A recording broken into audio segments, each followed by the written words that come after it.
Hey, you guys, it is C and Nash. Happy Friday. Yes. But most of all, y'all, it's May. So, you know what May is. If you haven't been on social media, if you haven't seen the green floating around, it is Mental Health Month. So, you know, I'm excited because it's my platform. It's my time to talk, y'all. We need to talk. No, seriously, though. So, I'm really, really excited. I wanted to do something different for the month of mental health. Just because a lot of times when we think about mental health, we think of like the typical stuff. We think of the disorders like depression and the diagnosis of bipolar, even episodes of grief or schizophrenia. However, I wanted to do something a little bit different and head in a different direction just because a lot of times in counseling, I'm actually doing a lot of things that don't require diagnosing per se.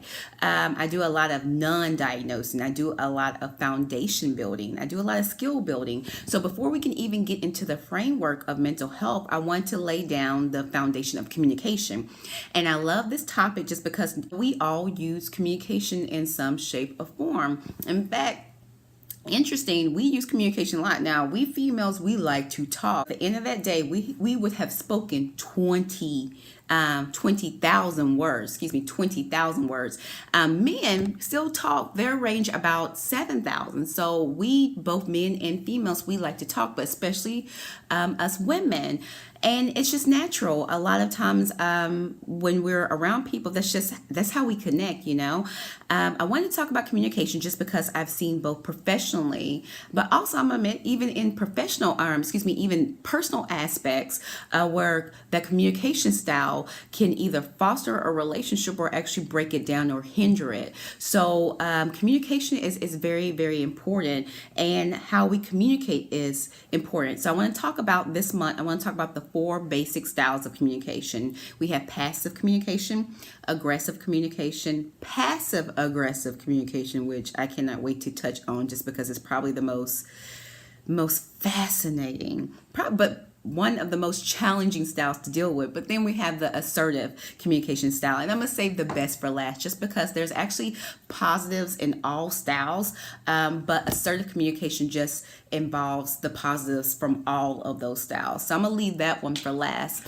When it comes to communication, a lot of times we may find that we are the best communicator, and we don't realize that we may have a different communication style from another person until, of course, we're interacting with that person. But two, a lot of times we don't notice until we're like actually in a conflict or even just having a difference of opinions. When I'm good, you're good, so we're agreeing on the same thing, then everything's, it's going to be okay. However, if we're voicing a difference of opinions, that's when we really find that communication style or our preferred communication style comes into play. You may find, I'm the best communicator, and we can go back to that last conflict and we can be real with ourselves and say, you kind of have some passive aggression going on.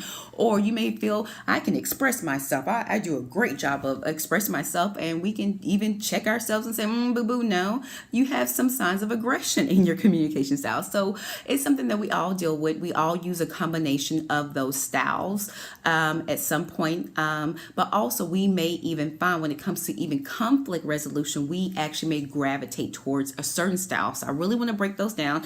Again, this is a no judgment zone.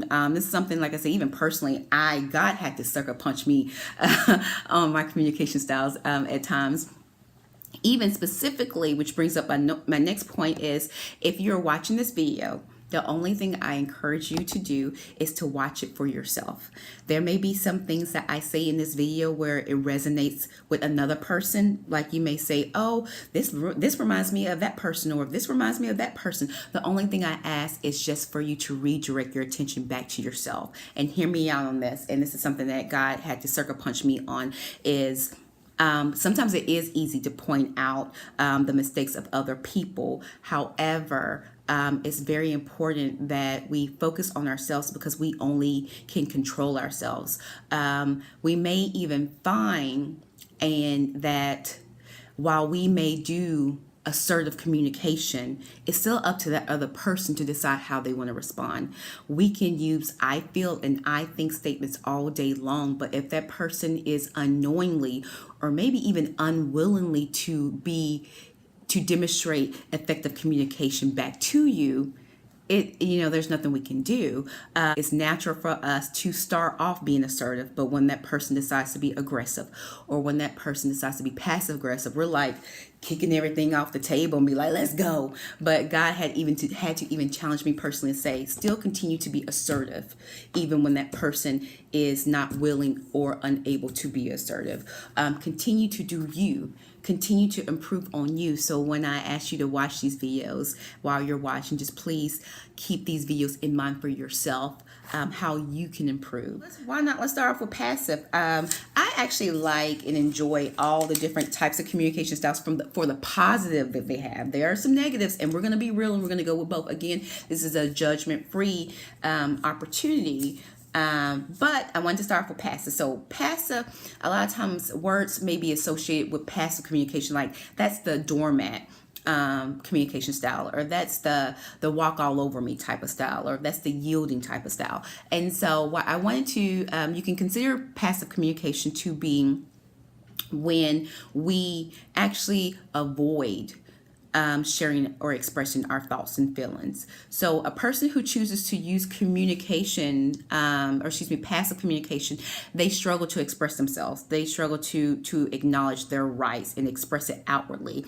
When it comes to conflict, they do not do well with conflict. In fact, if there's a conflict, that person's not in the room. In fact, that person's probably not even in the building. They stay away from conflict. And the thing is, a lot of times we may think that it's women who are using passive communication, and women do use passive communication. However, interestingly enough, especially in couple therapy, whenever I do couple therapy, I'm actually noticing it's men who actually display passive communication, especially in couples therapy. Ladies, we can be intimidating at times. And men are more action oriented anyway. So a lot of times, instead of expressing themselves, it may come out as, I'm good. It's okay. Yeah, that's fine. Just because they don't want to fight. It's picking and choosing your battles at the end of the day. But two, you have a right to express yourself. So I see both men and women expressing and using this type of communication style. There's a lot of positives about passive communication. People who use this type of style, a lot of times their actions or their statements may be, just gonna go with the flow, whatever you want to do. I'm good, you're good, and the beauty of that is they do a great job in considering the other people's need, the other person's need. They are great listeners, and it works well in relationships, because if you think about it, we're actually expected to be considerate of the other person in any type of relationship. Definitely if you're in a committed relationship, or if you're married, but even relationships like friendships and whatnot. If we were to exert 100% of our effort, we may hit and miss the mark sometimes because we're human, but if we were to present 100% of our effort into considering the other needs, or the needs of that other person, and they in turn take 100% of their effort and exert it into fulfilling and considering our needs, we both will be taken care of, right? Unfortunately, what we may see is well, I want to make sure I'm good, and so you're going to make sure you're good. Well, when it comes to relationship, that's actually like being single. If I'm making sure I'm good, and then you're making sure you're good, even if we are in a relationship, we're two single people in a relationship, So might as well just be single. Like, what's the point of engagement? What's the point of marriage? What's the point of even fellowshipping and having friendships if you're just going to look out for yourself? So the great thing about passive communication is that person's actually considering the needs of that other person. The downside of passive communication is they're considering the needs of that other person, but it's often at their own expense.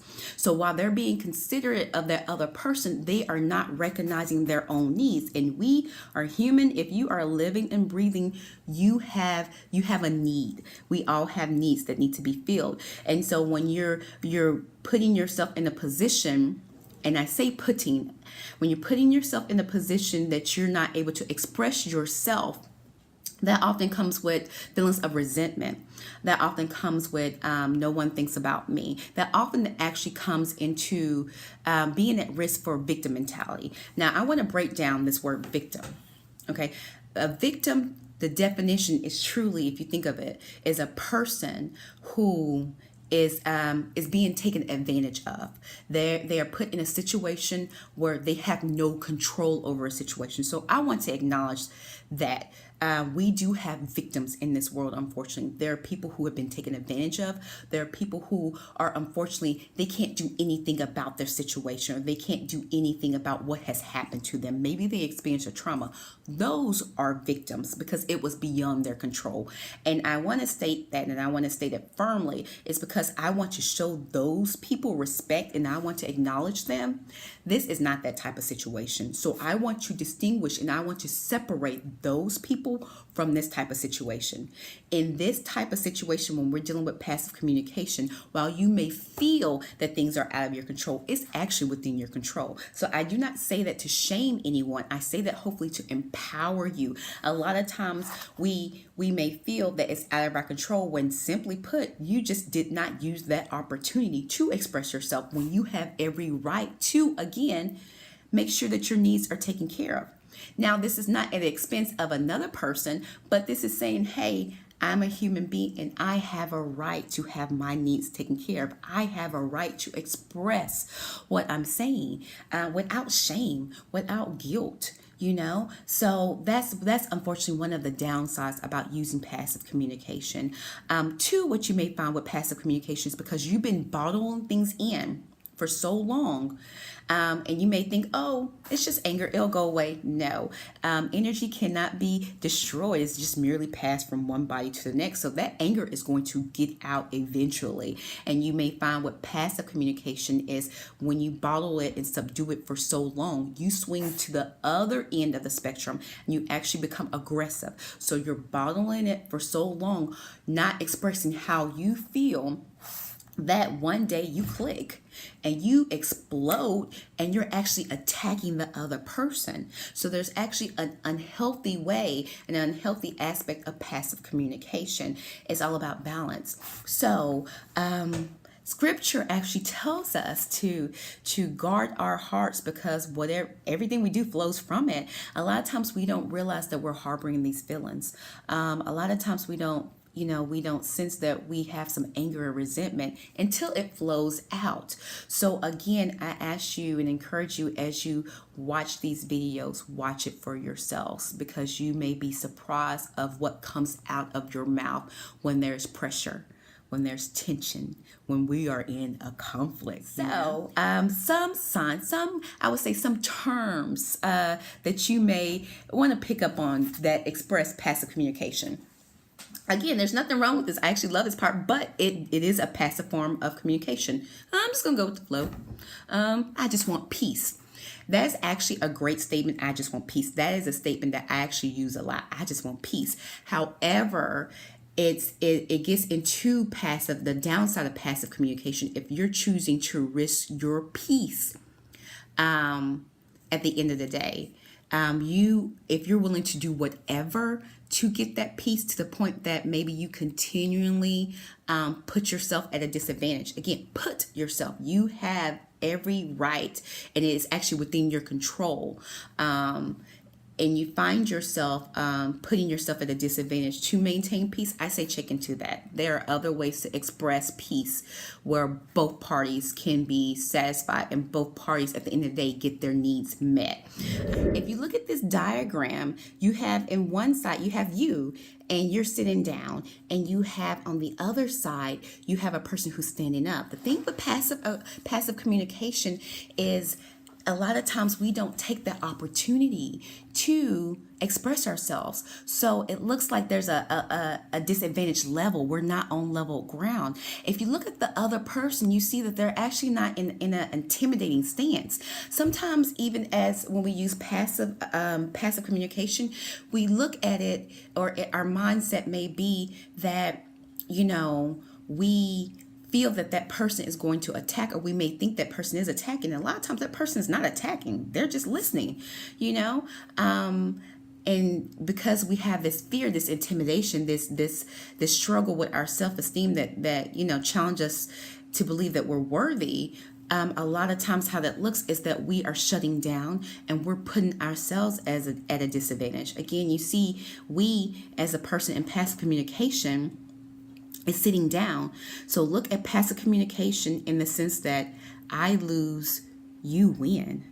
Another thing we may find a lot with passive communication, and again, this kind of tiptoes into the dangerous zone of having the wrong victim mentality, is no one thinks about my thoughts. They never think about me, or why do I always have to do this, or why is this always happening to me? A lot of times, and because passive is in one extreme of the spectrum, you may find yourself using a lot of extreme terms like always and never and every time. It's Let's be a little bit realistic. It's not that someone is always doing this. Maybe they're doing it more than you like.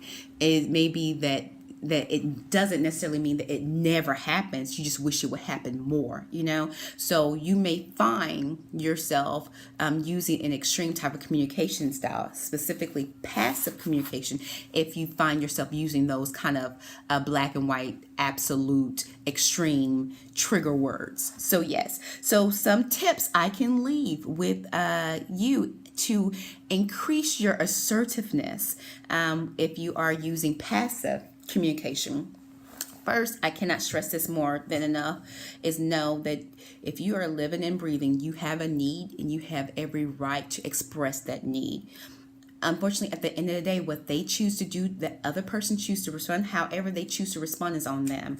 But you have a right to say, this is how I feel.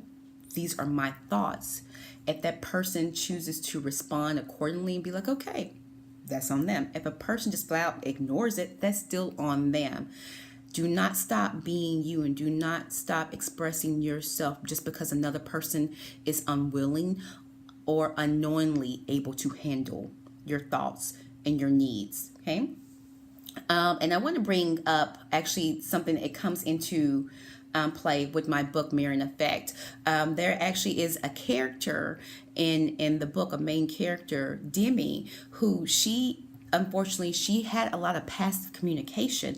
And granted, there were some situations, again, because she was in high school and teenagers love to talk, and teenagers use a lot of various different communication styles, and there were some opportunities that she missed. There was some opportunities where she could not actually express herself because of the parties and the people she was dealing with. However, there were plenty of times she had an opportunity to express herself, and she unfortunately chose not to. And with her, that actually led to a fatal decision. It impacted her life greatly because she chose not to speak up. So it's so important to be able to communicate. It's so important to know that, what, I have a right to express myself. You are not a victim. I cannot stress this enough. You're a victor. The opportunity is there. It is up to you and how you choose to deal accordingly with that opportunity, but you are not a victim, okay? Let's see. Another thing, anything I can share with you is to be firm. Be firm about your statement. Say it with clarity. A lot of times people with passive communication, they do not make eye contact. They look down, or their body language, they're a little bit slumped over, like they actually don't believe what they're saying, And a lot of that does have to do with esteem, self-esteem. So continue to build yourself up by acknowledging that you're worthy, and you're deserving, and make sure that your body language matches your thoughts and your expressions. Don't look down when you have something you want to share and get off your mind. Look up and make that direct eye contact, because you deserve to be heard. Be open. And at the end of the day, know that regardless of how that person chooses to respond, you still have that right to express yourself. So that is it for today. I hope you guys enjoy. Next week, we're going to continue on, and we're going to talk about aggression and how aggression looks differently than what we think. So thank you so much. Until next week, God bless.